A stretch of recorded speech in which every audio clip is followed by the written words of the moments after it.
the curious case of the cone plant, the Conophytum. These remarkable little plants are close relatives of lithops. I would argue, in many instances, both more beautiful and much easier to care for. And yet, for some reason, these little wonders are often overlooked by succulent collectors. Why is that? Well, is it ignorance? Is it uncertainty about how to care for them?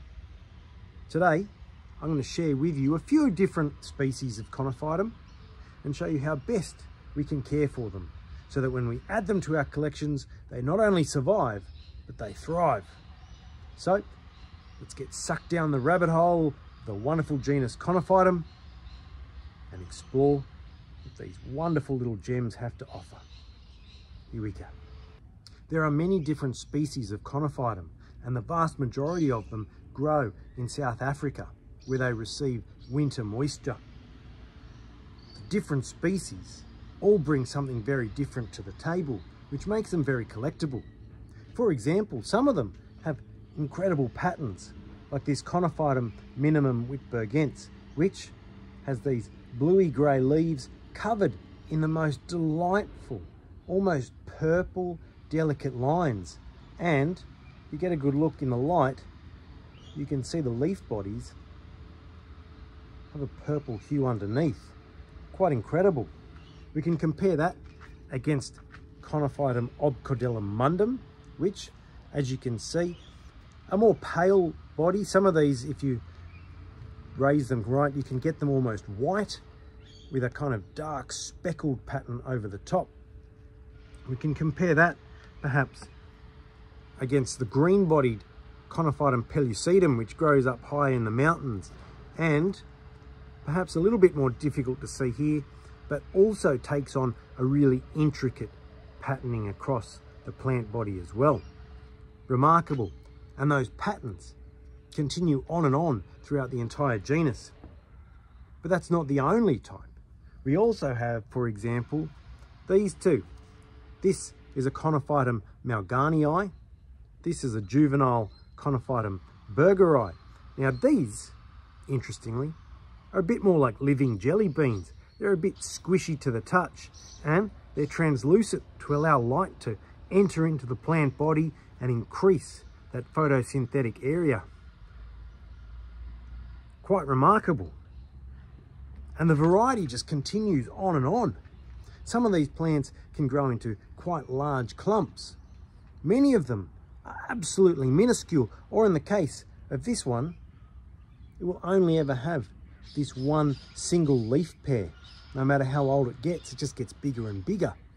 So the incredible diversity that we can see in Conophytum is one of the biggest reasons why they're absolutely worth growing.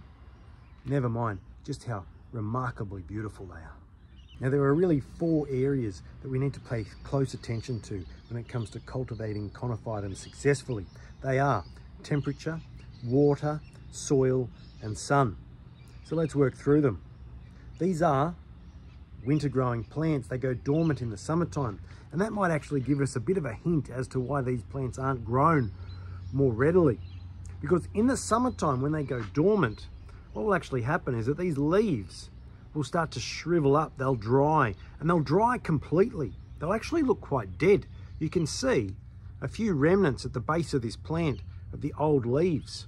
Now imagine at the height of summer, you're looking at what looks like a dried up, brown, shriveled little blob.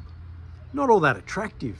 It's got an important evolutionary advantage. Those dried over leaves, first of all, they're transferring water into the new leaves that are growing inside the plant. And second of all, those old dry leaves actually prevent the harshest sun rays from getting into the plant and drying it out and killing it. So it's an important aspect of this plant's growth, and we need to allow it to go through that period of warm weather dormancy. That means, moving on to the second point, no water in summer. When the plant is sheathed over, the height of summer, don't give it a drop of water. However, when it comes autumn time, temperatures start to fall, we can start giving it a bit of a drop, and what will actually happen is that the new leaves will burst out of the old sheathed over brown leaves. Quite a fantastic thing to see. And then a bit of water every now and then. I like to water these about once every 2 or 3 weeks. I find that if you give them more than that, the leaves can kind of overhydrate and burst. For the most part, if that happens, you'll just get kind of a bit of a hole in the leaf, a bit of an ugly scar. It will replace itself come the next leaf change. So it's mostly an aesthetic issue, but there is the potential that fungus or other pathogens can get into that scar as well. So try to avoid giving them too much water. They do need a deep watering. Make sure that water is dripping out the bottom of the pot, but not too regular, like I said.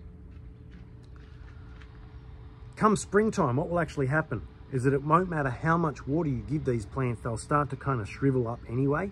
And so that'll be a really good indicator that it's time to cut your watering because the plant wants to go into dormancy. When it comes to soil, you want a soil that is very high in minerals. Again, I'm using a mix that is mostly inorganic, about 80% inorganics with a lot of pumice and zeolite and other fantastic things in here, and only about 20% organic soil.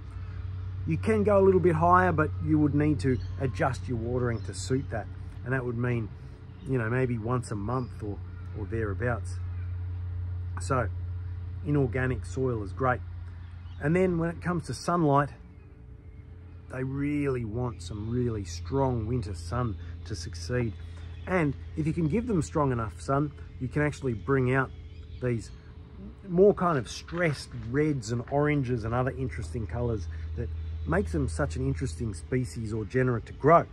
So bear all that in mind, and you can have yourself an amazing collection of very varied plants that realistically rival the far more popular lithops and yet are heavily underappreciated.